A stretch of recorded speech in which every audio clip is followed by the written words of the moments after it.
Livre no mercado, Diego Costa pode jogar no São Paulo, no Palmeiras ou no Atlético Mineiro? Conversei com o irmão dele no vídeo de hoje do canal do Nicola. Te dou pistas sobre o futuro do ex-centroavante do Atlético de Madrid. Também quero te contar nesse vídeo sobre um acordo de patrocínio para o Corinthians, é mais dinheiro pingando nas contas do Timão. Vou falar ainda sobre a fase de Everton Ribeiro no Flamengo. Ele já merece ir para o banco de reservas? Para completar tudo sobre o Cuiabá, que deve se juntar à América e à Chapecoense como times na primeira divisão via Série B. E por último, mas não menos importante, as últimas do São Paulo, com o Luciano, que enfrentará o Internacional na decisão dessa quarta-feira no Morumbi.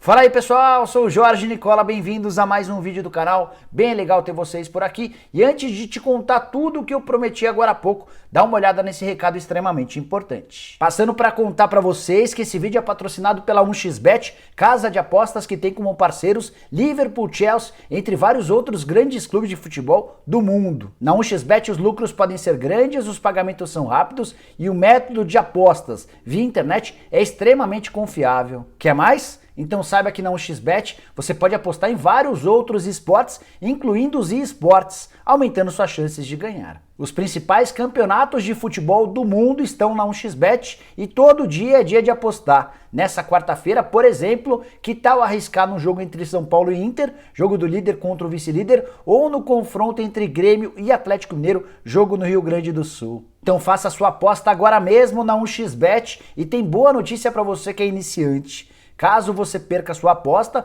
a casa te retorna até $10. Pegue o link da 1xBet na descrição desse vídeo e usando o meu código promocional Nicola, você ainda ganha o dobro do valor do seu depósito. Então é isso, bora lá apostar e boa diversão para você com a 1xBet. Bora começar o vídeo falando sobre o Cuiabá. Time que tem tudo para disputar a Série A do Campeonato Brasileiro em 2021, na noite dessa terça-feira. Vitória por 2-0 contra o Paraná em Curitiba, com gols de Elvis e Iago.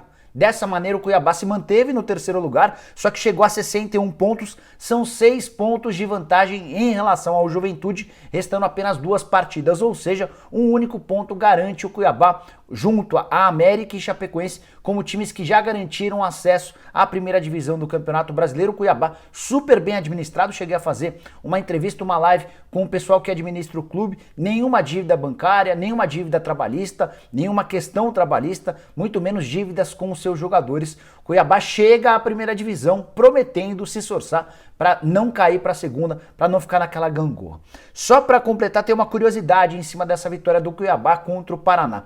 O técnico do Cuiabá é o Alan Al, que era o treinador do Paraná até o mês de novembro. A diretoria do Paraná decidiu demitir o Alan Al em novembro, quando o time era o 6º colocado no Campeonato Brasileiro. 80 dias depois, o mesmo Alan Al enfrenta o Paraná, vence o tricolor paranaense e vê o time de Curitiba praticamente ser rebaixado a 2 rodadas do fim. O Paraná é o antepenúltimo colocado, tem 36 pontos conquistados, 3 atrás do Náutico e do Figueirense, os primeiros times fora da zona do rebaixamento. Só para completar, vale a lembrança de que o Alan Al só foi contratado pelo Cuiabá porque o time cuiabano perdeu o seu treinador Marcelo Chamusca pro Fortaleza com a saída do Rogério Ceni. E o Chamusca, nesse exato momento, já foi até demitido do Fortaleza, só para vocês entenderem como é maluca essa história de futebol. Bora falar agora sobre o São Paulo e a preparação do time para o confronto absolutamente decisivo na noite dessa quarta-feira contra o Internacional, partida marcada para as 9h30 da noite no Morumbi, jogo que reúne o líder contra o vice-líder. Se o São Paulo perder, será ultrapassado pelo Colorado. E a boa notícia para o torcedor do São Paulo é que Luciano está de volta depois de 4 partidas ausentes. Ele não esteve, por exemplo, na eliminação do São Paulo contra o Grêmio na Copa do Brasil e nas 2 derrotas e 1 empate dos últimos 3 jogos do Campeonato Brasileiro. O tricolor somou só 1 ponto dos últimos 9 possíveis na competição nacional, o que justifica ou explica o fato de vários times terem se aproximado do tricolor na briga pelo título do Campeonato Brasileiro. Ele tinha uma inflamação na perna esquerda, ele treinou nessa segunda-feira, treinou na terça e estará em campo mesmo sem ter alcançado 100% do condicionamento físico, algo natural depois de 4 partidas de ausência. Juan Fran também joga, estava sentindo um problema no braço, chegou a passar até por exames na segunda-feira, não diagnosticou nenhuma fratura e ele vai a campo. A única baixa do São Paulo é o Arboleda, que tomou o terceiro cartão amarelo no empate contra o Atlético Paranaense. Para fechar sobre o São Paulo, quero te contar que o Júlio Casares, o presidente do São Paulo, se reuniu com os atletas antes do treino dessa terça-feira para tentar passar confiança. Ele tem percebido um elenco do São Paulo muito desmotivado e muito cabisbaixo, sem ter confiança, mesmo depois de uma campanha bem bacana. E para finalizar de vez, preciso te contar que Marco Aurélio Cunha corre o risco de ser expulso do quadro de conselheiros do São Paulo. Tudo porque ele se acertou com o Avaí para ser o diretor executivo de futebol do clube catarinense e um sócio do São Paulo, Luiz Fernando Rodrigues, entrou com uma representação pedindo a exclusão do Marco Aurélio Cunha do quadro de conselheiros deliberativos do São Paulo. Ele entende que um conselheiro do São Paulo não pode prestar serviço para outro clube do futebol brasileiro. Marco Aurélio Cunha, preocupado com essa situação, se licenciou ou pediu licença desse cargo de conselheiro para evitar o constrangimento ou o risco de constrangimento de eventualmente ser expulso. Quero falar agora sobre o Flamengo e mais especificamente sobre Everton Ribeiro, que tem jogado bolinha nas últimas partidas e já irritou o torcedor flamenguista. A grande pergunta nesse momento é: será que justifica manter o Everton Ribeiro entre os titulares? Para mim, na partida dessa quinta-feira, outra partida fundamental no Campeonato Brasileiro contra o Palmeiras no Mané Garrincha, o Everton Ribeiro sentaria no banco de reservas. Mas é só uma opinião e não uma informação. Como é que eu montaria o time? Com a volta do Gerson, que cumpriu suspensão, eu manteria o Diego Ribas, para mim o melhor em campo, na vitória por 3-0 do último fim de semana. A vitória contra o Goiás não foi no final de semana não, foi na noite de segunda-feira. Então eu manteria o Diego Ribas, traria de volta ao time o Gerson e colocaria o Everton Ribeiro no banco de reservas. Acho que pode ser importante até para o Everton, que deu uma descansada. Tenho sentido o Everton muito aquém, muito longe da melhor condição física e, coincidência ou não, a sua queda de desempenho no Flamengo acaba acontecendo a partir do momento em que ele é convocado para a seleção brasileira. Everton Ribeiro, que não marca um gol desde 5 de dezembro, na vitória contra o Botafogo por 1-0, faz 6 jogos que ele não consegue marcar gols. O nível de participação em assistências também diminuiu bastante e na construção das jogadas é claramente um Everton Ribeiro abaixo daquele que a gente conheceu. Por último, mas não menos importante, quero te contar também que o Flamengo enfrenta o Palmeiras num jogo decisivo para os dois times.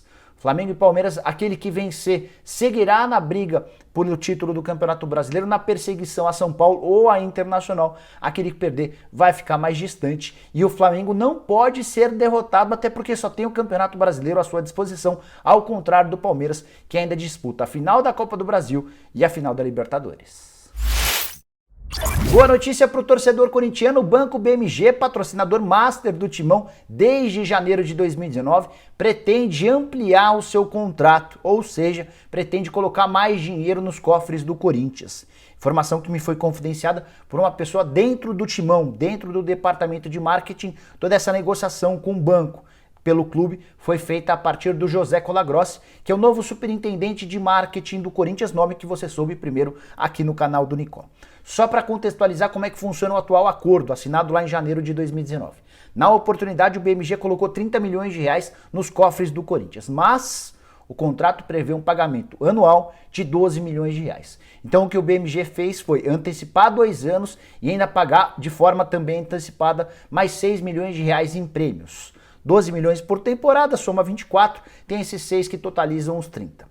O Corinthians somente a partir de 2021 volta a receber esses 12 milhões de reais do Banco BMG. E pode, nos próximos dias, faturar mais 1 milhão de reais. Isso porque está estabelecido em contrato que a cada conta nova aberta por um torcedor do Corinthians, o Timão fatura 20 reais. Ou seja, a cada 50 mil novas contas, o Timão fatura 1 milhão de reais. A última vez que o Banco BMG pagou esse 1 milhão de reais foi na metade do ano passado, quando chegou-se aos primeiros 50 mil torcedores corintianos que abriram contas no banco. Nesse exato momento, são pouco mais de 82 mil contas de corintianos no banco. Em mais 18 mil contas, e a gente chega a esse valor de 100 mil, e o Corinthians embolsa mais 1 milhão de reais. Contrato com previsão de 5 anos de duração, e o Corinthians tem como um dos grandes objetivos com o seu departamento de marketing trazer o máximo de receitas possíveis para a temporada, na tentativa de equilibrar o fluxo de caixa. Nem o Colagrossi, nem o pessoal do BMG quis dar mais detalhes de como é que vai funcionar essa ampliação do acordo, mas você pode ter certeza que vem mais dinheiro nos próximos meses a partir do banco pro Timão. Guardei para o fim o principal assunto do vídeo, o futuro de Diego Costa, que já foi especulado em vários clubes brasileiros, só para citar alguns: São Paulo, Palmeiras e Atlético Mineiro. Tudo porque o Diego Costa, 32 anos de idade, teve seu contrato rescindido com o Atlético de Madrid algumas semanas atrás, ou seja, está completamente livre no mercado, tem treinado no clube dele. Ele comprou há pouco mais de 2 anos e meio, o Lagarto, lá da sua cidade, em Sergipe. Ele inclusive tem se preparado, tem feito a preparação física ao lado dos atletas, e aí a curiosidade é que ele é o chefe dos caras e tem participado de treinos com os jogadores. Conversei com o Jair Costa, que é irmão do Diego Costa e o ajuda demais, especialmente no Lagarto, para tentar decifrar onde é que vai jogar o Diego Costa nos próximos dias. A novidade é que a ideia do atacante, do centroavante, ex-Atlético de Madrid, jogador da seleção espanhola, é que ele quer resolver essa questão ainda nessa semana, no máximo em 10 dias. E aí tem a notícia ruim para os torcedores de clubes brasileiros que gostariam de ver o Diego Costa por aqui. De acordo com o Jair, a frase foi a seguinte, abre aspas: "Acho difícil que ele fique no Brasil por agora", fecha aspas. A partir da percepção que o Jair Costa tem, das propostas que vieram de fora, a impressão que o irmão do jogador tem é de que ele vai se acertar, pelo menos pelo próximo contrato, com algum clube do exterior, vai jogar 1 ou 2 anos fora para, a partir daí, com 34 anos de idade, voltar ao futebol brasileiro. De onde o Diego Costa tem propostas atualmente. Tem ofertas boas da China, do Catar e também da Inglaterra, de acordo com informações do Jair Costa. Separei quando acabam as janelas de transferências desses países. A primeira a acabar é no Catar, essa janela fecha no dia 31 de janeiro, na Inglaterra fecha em 1º de fevereiro, a China tem uma janela bem longa, só em 26 de fevereiro. Então você que é torcedor do São Paulo, do Palmeiras ou do Atlético Mineiro e sonha com a possibilidade de ver o Diego Costa vestindo a camisa do seu clube do coração, torça para que o tempo passe rápido e para que Catar e Inglaterra estejam descartados. Vai restar ainda a possibilidade da China. Em outros tempos, o Diego Costa descartava a alternativa de jogar na China, mas nesse momento, sem tanto mercado nos grandes clubes do futebol europeu, pode ser uma ótima alternativa a jogar na China, onde paga-se muito bem. Tem uma restrição, um teto de 3 milhões de euros por temporada de salários, mas é sempre possível pagar alternativas ou pagar por fora desses 3 milhões de euros com bônus por jogos, bônus por gols, enfim. Há uma forma de burlar essa regra de 3 milhões de euros como teto salarial e certamente os times chineses têm capacidade maior de pagar em relação aos clubes brasileiros. Só para arrematar de vez, quero te contar que o time do Diego Costa, o Lagarto, está se preparando para disputar o Campeonato Sergipano da Primeira Divisão e precisa fazer uma boa competição para ter o direito de disputar ou a Copa do Brasil ou a Série D do Campeonato Brasileiro, isso somente em 2022. Vai tentar usar o Campeonato Estadual como classificatório para essas competições nacionais. Lagarto que acaba de vender o Bruno, centroavante que fez gol outro dia pelo Peixe, vendeu o jogador para o Santos, um percentual. O Santos ainda está definindo a forma de pagamento, mas o Bruno Marques, revelado no Lagarto, é mais um dos atletas que surgiram no time do Diego Costa, servindo o futebol brasileiro. Bom, pessoal, eram essas as informações que eu queria dividir com vocês no vídeo de hoje do canal do Nicola. Espero que vocês tenham curtido o vídeo e deixem um like por aqui. Quem ainda não se inscreveu no canal, resolve esse problema agora mesmo, apertando esse botãozinho vermelho de inscreva-se. Combinado? Ah, só queria lembrar que você também pode virar membro do canal. Aqui embaixo tem um botão azul escrito Seja Membro. Clica nele, escolhe um dos 5 planos e passa a ter direito a uma série de vantagens. Nos vemos de tarde com mais novidades. Até lá, tchau, tchau!